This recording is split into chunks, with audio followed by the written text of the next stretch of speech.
Hi, beautiful people. Welcome to the Fort Salem Library, where we read you your fanfiction. So sit down or don't, relax or don't, and enjoy these stories in a way you have not before.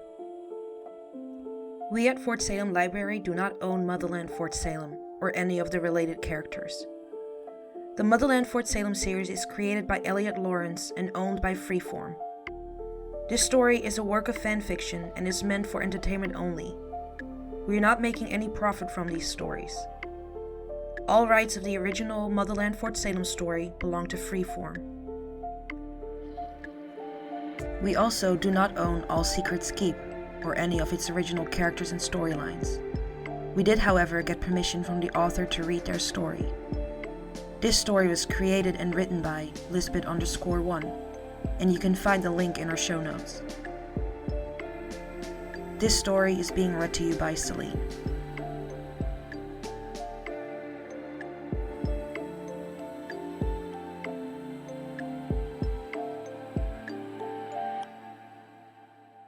All Secrets Keep, Chapter 22. I cannot believe I let you talk me into this. Sarah's uncharacteristic grumble was punctuated by the sound of her slamming her car door shut with a little more force than strictly necessary. Tally shut her own car door and looked over at Sarah, watching the way the other woman stared up at the Bellwether mansion like she had just tasted something sour. You promised you wouldn't complain, Tally reminded her, stepping around to the front of the car. Oh, I'm not complaining, Sarah clarified, walking forward to stand next to Tally, tearing her eyes away from the house to look down at her. I am lamenting the complete and utter lack of judgment I had when I agreed to come here with you. At Tally's unimpressed look, Sarah sighed and reached down to take Tally's hand in her own. I'm sorry, she apologized. I know Abigail and Petra are important to you. She glanced back up at the mansion with a grimace. It has just been a very long time since I have done anything like this, and of course it would be with Petra Bellwether. But, she relented with another sigh, I will not complain. And you'll be nice, Tally pressed. Sarah had to resist the urge to roll her eyes. And I will be nice. Tally beamed up at her, and Sarah couldn't help it as she felt all the irritation at the prospect of spending Christmas Eve at the Bellwethers disappear. The sight of Tally's bright smile, that damn smile, it seemed, that left Sarah powerless and unable to deny Tally anything. Sarah took Tally's other hand in her own, drawing her closer to her. Are you sure you don't want to turn around and go back home? We could exchange gifts early and then spend the rest of the day in bed. She kept her tone light, even though she knew herself that she was only half joking. Tally grinned at her. What, you want to go back and cuddle all day? Sarah smirked at her, dropping Tally's hands to loop her fingers through the belt loops on Tally's jeans and tug her closer. Cuddle? Yes. That is exactly what I meant. Tally was suddenly kissing her, one hand gripping Sarah's waist, the other going up to tangle in Sarah's loose hair. Tally gently tugged on Sarah's hair, and Sarah allowed her head to be tilted back, exposing her neck to Tally. Tally trailed her lips from Sarah's jaw down to her neck, nibbling lightly as she did so. I think that's a great idea, she murmured against Sarah's neck. She both felt and heard Sarah suck in a sharp breath, hands tightening where they were holding onto her jeans. She pulled back slightly, tilting Sarah's head back down to kiss her properly again, running her tongue over Sarah's bottom lip. Just as she felt Sarah's mouth open against hers, Tally's hands dropped from Sarah, and she stepped back. Sarah frowned, eyes fluttering up in confusion. But first, we have dinner with Abigail's family. Sarah narrowed her eyes at Tally. You're going to pay for that later, she said, her voice low. Tally grinned, leaning in to press another quick kiss to Sarah's lips. Oh, I'm counting on it. Without waiting for Sarah's response, Tally grabbed her hand and started leading them both toward the front door of the Bellwether Winter Estate. She rang the doorbell, and not even 10 seconds later, the door was ripped open, revealing a harried Abigail. "Oh, thank the goddess that you're here." Abigail's eyes were wide, and she was clinging to the doorframe, knuckles tight. "It has been so weird, Abigail's eyes flicked from Tally to look up at Sarah, who was looking at her curiously. "I have something to tell you, and you're not gonna like it." Sarah raised her eyebrows. "A bellwether telling me something that I don't want to hear. Astonishing." She motioned towards Abigail with her free hand. "Go on." Abigail grimaced, looking slightly apologetic. "Nicta's here." Sarah's grip on Tally's hand tightened for a split second, and Tally could have sworn she heard Sarah's teeth grind together. "Of course she is," Sarah managed to get out through clenched teeth. "Your mom invited Nicta over for the Christmas dinner?" Tally asked. "Dinner?" Abigail exclaimed, looking back to Tally. "Nicta has been here for the past 3 days." Tally's jaw dropped open. "My father thinks she's hilarious. My grandmother adores her. Kalida is here too." Sarah's voice sounded strained. "Yeah, she came here with Adil," Abigail said before furrowing her brow. "Oh yeah, she doesn't like you either, does she?" "She does not," Sarah said tightly. "Sarah," Tally said softly, waiting until Sarah looked down at her, a muscle jumping in her jaw. "We can go if you want. We don't have to stay." "Excuse me," Abigail protested. "Tally, you are not leaving me alone with all of this." "Well, then I can stay, but Sarah, if you don't want—" Sarah interrupted Tally with a squeeze of her hand. "It's fine." "Are you sure?" Tally said worriedly.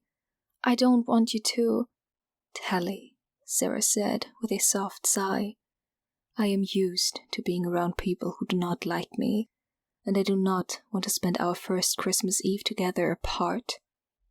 The smile that started to creep up on Tally's face at Sarah's words barely had time to appear before Abigail grabbed Tally's free hand, all but yanking her over the threshold of the house. "You heard the lady, Tal. You're staying." Sarah quickly dropped Tally's hand that she had been holding to avoid being dragged forward, and cautiously stepped into the Bellwether house. She had been here on multiple occasions, although never for a holiday celebration, but the last time she had been here was just after Abigail had been born. She followed Abigail and Tally into the sitting room, casting a cursory glance around, taking note of everyone present. Adil and Kalida were in the corner, decorating a Christmas tree, Kalida's eyes lighting up as she spotted Tally. The young girl immediately ran over to Tally, the strand of tinsel she was holding onto trailing behind her. "Tally," she said excitedly, "wanna help me decorate the tree?" She threw the tinsel she was holding at Tally without even waiting for a response. "Come on." Sarah glanced into the room at everyone else and found Nicta staring at her, drink halfway to her partially open mouth, eyes wide.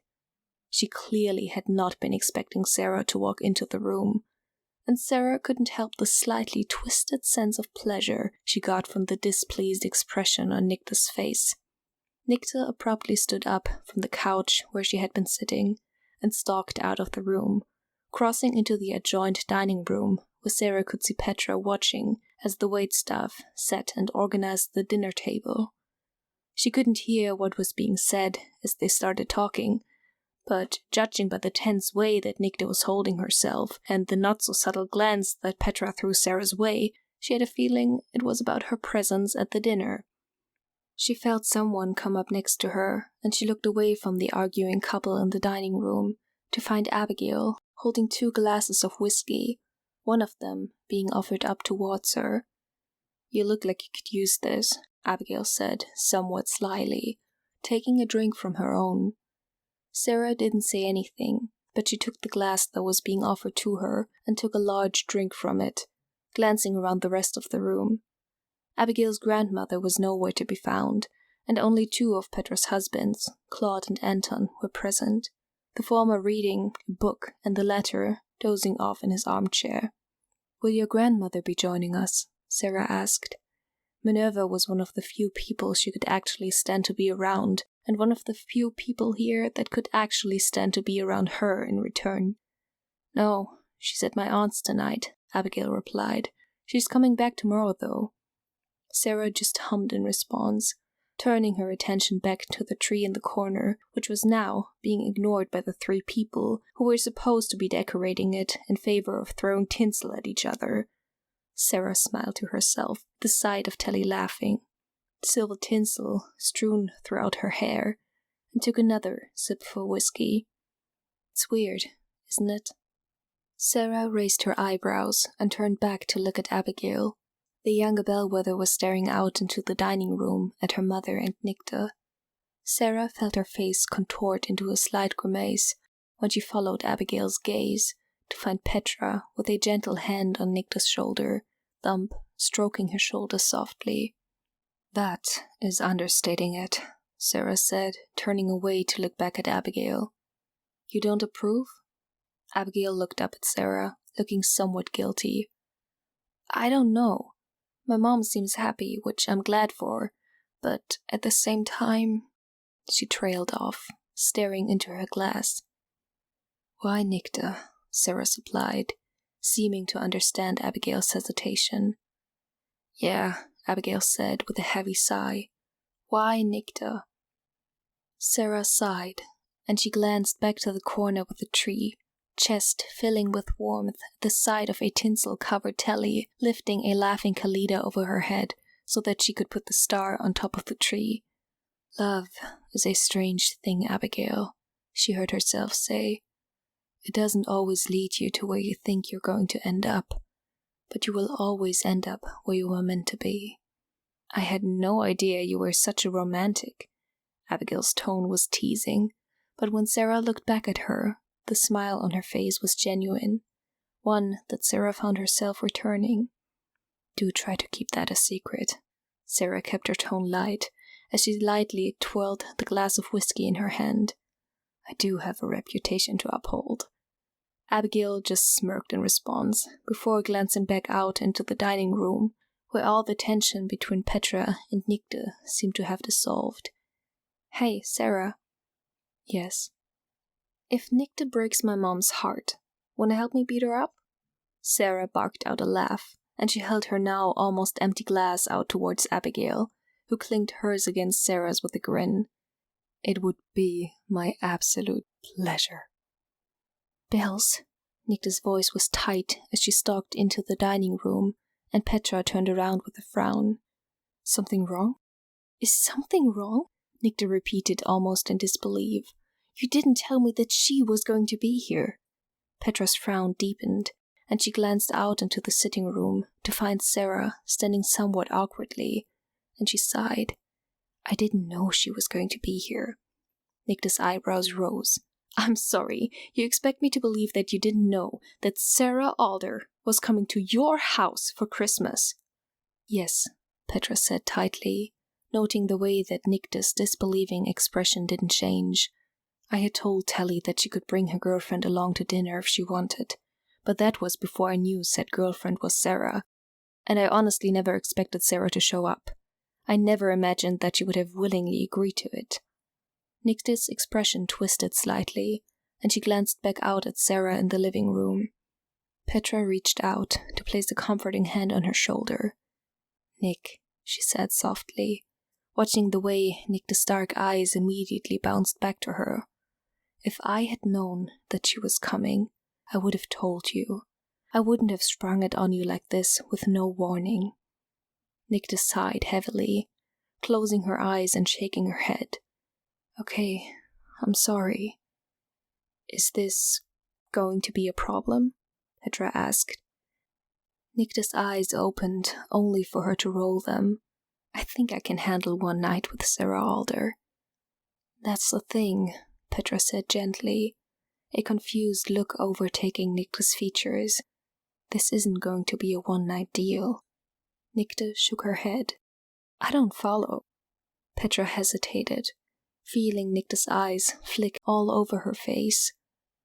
Tally has become part of my family, and Sarah has become part of hers.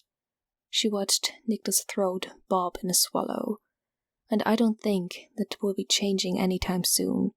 Sarah being at these things might become a regular occurrence. Nicta's face turned from confusion into a grimace, lip curling in displeasure. Petra's hand on her shoulder tightened. If that's something you're not comfortable with, then maybe we... No. Nicta's expression suddenly shifted from an uncomfortable expression into a slightly panicked one. I know what you're going to say, and it's not going to be a problem, Bells. I promise. I can put up with being around Sarah. When Petra didn't look entirely convinced, Nicta took a step closer, expression softening. Bells. She took one of Petra's hands in her own. If it means I get to be with you, I can handle being around Sarah. To say the dinner was awkward was an understatement. Petra sat at the head of the table, flanked on either side by Nicta and Sarah. Tally, Abigail, and Adil sat next to Sarah, with Claude, Anton, and Kalida on the opposite side of the table. For the longest time, no one spoke, and the only things that could be heard were the sounds of silverware scraping against the plates. Sarah was certain she had never felt more uncomfortable in her life. That was, until Anton finally broke the silence, desperate for a topic, any topic to be brought up to break the awkward tension that was surrounding the dinner table. It was unfortunate he brought up a topic that only served to make the tension worse. So, conscription days in a few months. Are you looking forward to handling your first conscription as general, Petra? Sarah and Nicta both stiffened in their seats, eyes immediately darting to each other at the mention of the conscription. Petra was staring at Anton like she was trying to murder him with her eyes alone, and Adil had suddenly found his mashed potatoes extremely interesting. Abigail and Tally exchanged nervous glances before turning to look at the three women at the head of the table.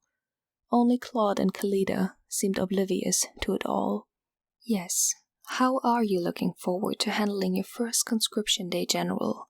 Nicta said in an even voice, head turning stiffly from Sarah to look at Petra. Petra shot her a warning glance, but Nicta didn't flinch. Much like Sarah did, I'll bet.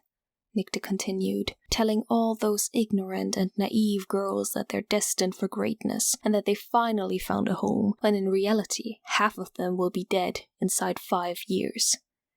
Nicta. Petra's voice was tight. What? Nicta tilted her head innocently. Is that not what Sarah has done all this time? Do you really want to get into this now? Sarah hissed, interrupting the two women. Nicta turned to look back at Sarah, tensing her jaw. She didn't speak, but she stared at Sarah, challenging her. Fine, Sarah spat out. She set her fork down on the table. Then let's get into it. Nicta smirked and leaned forward, but Sarah didn't give her a chance to speak. Do you honestly think, for 1 second, that in my 300 years alive, I have never once tried to get the Accords repealed? Sarah's voice was steady, low, but Tally could see her hands shaking underneath the table, and so she reached out, taking Sarah's hand in her own and squeezing it tight. Sarah squeezed her hand in return, but she didn't take her eyes off of Nicta. I tried, and failed, more times than you could possibly have imagined. No president ever wanted to be the one to nullify the Accords, to allow witches to live freely where they could not be controlled or used. That didn't stop you from sending countless witches to their deaths in pointless wars across those 300 years, Nicta shot back. I did not have a choice. Sarah was dangerously close to shouting. There is always a choice. And what would you have had me do? Sarah challenged. You disagree with my actions, but I do not see you offering up any solutions. You think me a monster for what I have done in my position as general over the years, yet you so easily fall into the bed of a woman who now does the same. Nicta's eyes widened, and her lip curled into a snarl, but she wasn't given an opportunity to retort. Enough! Petra slammed her fist down into the table. Everyone at the table jumped, turning to look at her, but she ignored them all, save for the two women on either side of her. There is no point in arguing about this, she said stiffly. Her eyes darted back and forth between Sarah and Nicta, both of whom looked furious. Not anymore.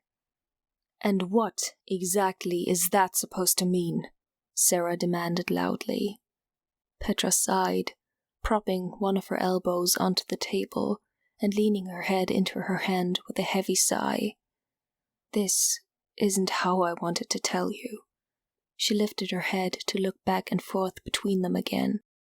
Either of you. Bells, what the hell are you talking about? Nicta's dark eyes were wide, but she looked confused.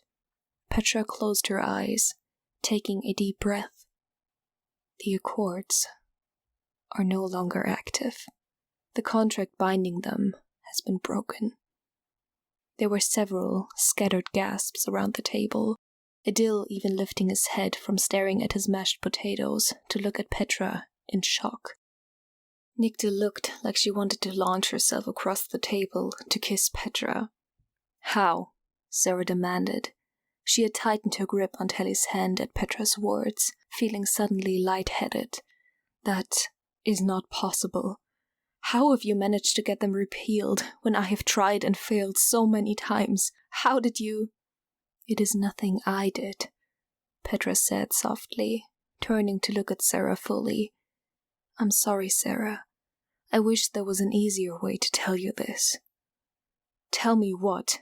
Sarah interrupted harshly. She felt Telly reach out and place a comforting hand on her thigh. The Accords were bound to you, Petra said slowly.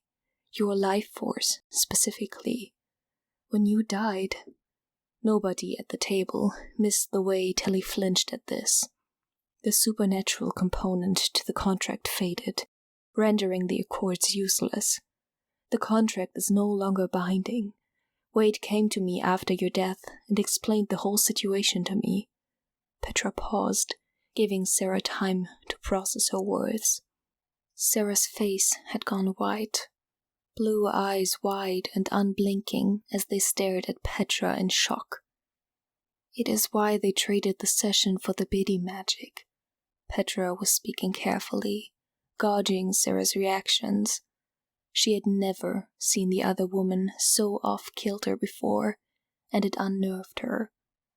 Why they forced the biddies onto you.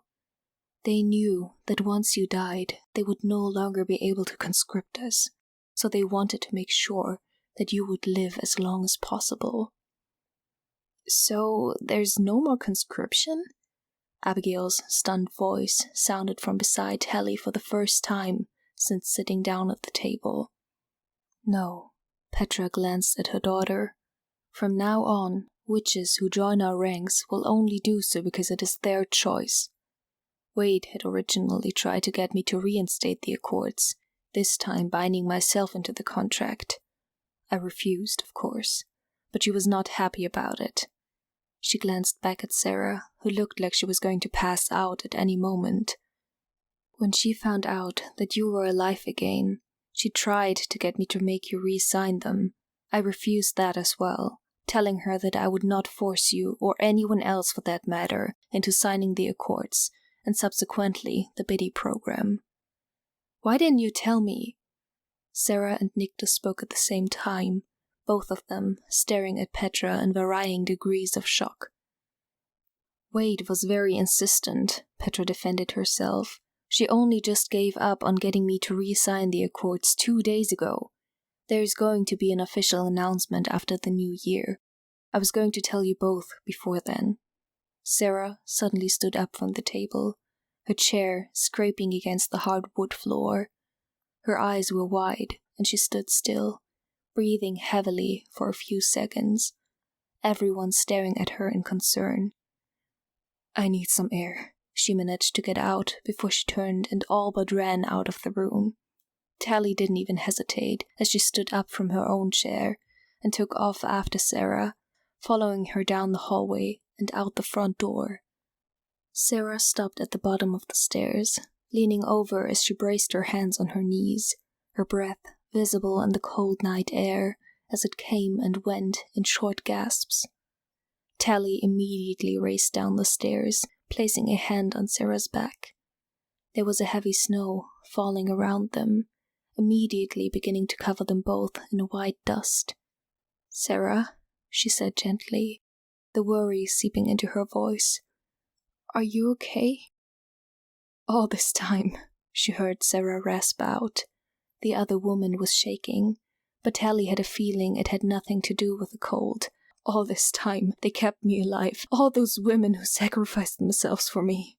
Sarah sucked in a sharp breath, straightening as she did so. She tilted her head towards the sky, watching the snow plummet down around her. It was just so that they could keep conscripting us, using us. She was silent for a moment. "I never wanted the biddies," she said quietly. "They told me it was a gift, that I was too valuable an asset to lose. I foolishly believed them, saw it as more time to convince them to repeal the Accords, to give all witches a chance at a normal life. I never knew that it was something that would only end with my death." "Sarah," Tally said softly.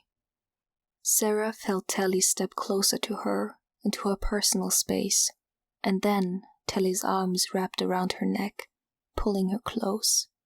Sarah drew in another long breath and returned Tally's embrace, trembling arms going around Tally's middle to squeeze her tightly. "They can all have that chance now," Tally whispered, and Sarah felt the sting of tears in her eyes. "No one will have to join the army unless they want to. They're free now, Sarah." Tally turned her head so that her forehead was pressed up against Sarah's neck. "You're free." They left the Bellwethers soon after that. They didn't even bother to finish dinner, but no one could quite fault Sarah for not wanting to stick around. They ended up doing what Sarah had wanted to do all along. Tally was dressed in a pair of sweatpants and one of Sarah's old hoodies that she had officially claimed as hers, and they were sitting on Sarah's bed, facing each other. Tally was toying nervously with the string on the bag that held Sarah's gift. Sarah wordlessly held out Tally's gift to her, a small rectangular black velvet box. Tally took it curiously, noting the nervous expression on Sarah's face. "Merry Christmas, my love," Sarah whispered as Tally slowly opened the box. Tally gasped, her hand flying up to her mouth as she saw her gift. The bracelet she had admired all those weeks ago in Salem, the one that had been way too expensive for her to afford. "Do you like it?" Tally's eyes snapped up from the bracelet to look at Sarah. "Do I like it?" Tally repeated incredulously. "I saw this bracelet weeks ago in a store and wanted to get it, but She trailed off, looking down at the box again. "How did you know?" "I may have asked your sisters for help," Sarah admitted. Tally looked back up at her, eyes widening slightly. "You did?" "Yes," Sarah frowned. "I hope that's okay. I just wanted to make sure that I got you something that you would actually like." "Goddess, of course that's okay," Tally reassured her quickly. She glanced back down at the bracelet for a split second, feeling somewhat guilty.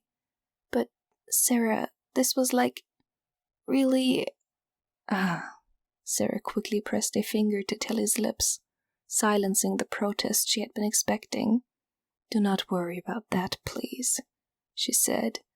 She removed her finger from Tally's mouth, noting the trace of guilt that still shone in her eyes.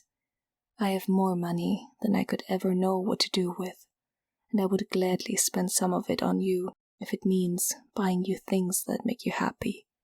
She held Tilly's gaze, making sure she knew she was being serious. Do you understand? Yes, Tilly nodded. Okay. She glanced back down at the bracelet once more, before a smile broke onto her face. Thank you, Sarah. Goddess, this is... Thank you.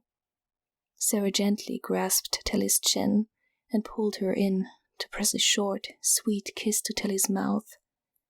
You're welcome, my love.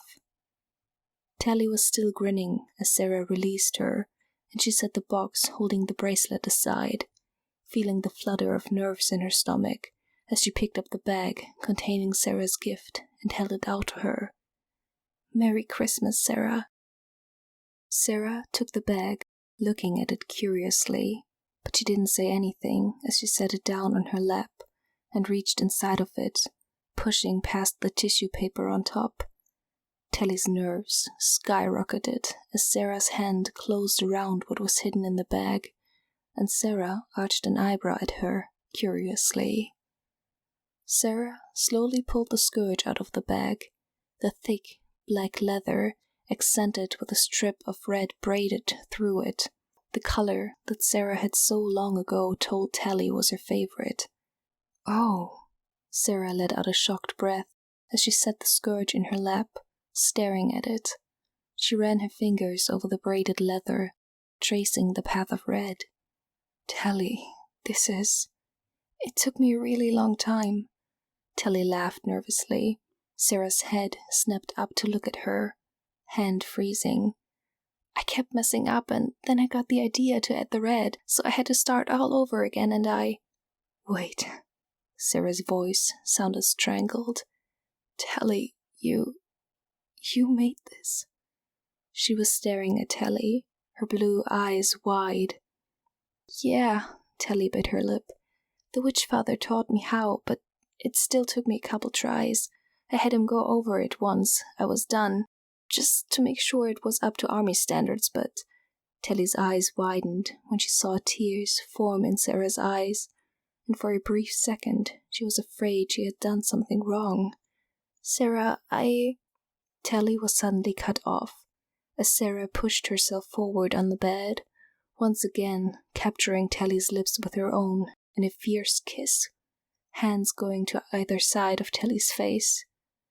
Sarah kissed Tilly until they were both breathless, and Tilly once again felt the tugging sensation in her chest, the one that she had first felt on the night that Sarah had first told her that she loved her, signaling to Tilly that the warmth, the love she currently felt spilling throughout her body wasn't hers, but Sarah's. Sarah pulled back just enough so that she could speak properly, her nose brushing up against Tilly's. I love you so much, she said, another burst of warmth flooding through Tilly's chest at her words. Tilly grinned, and she leaned her forehead up against Sarah's, bringing a hand up to wipe away the tears that had started streaming down Sarah's face. I love you too, Sarah.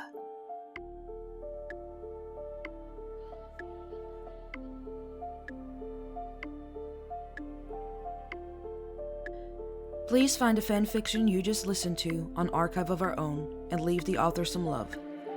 Without them, this wouldn't be possible, and we want to thank them from the bottoms of our hearts for creating these amazing stories and keeping the show alive.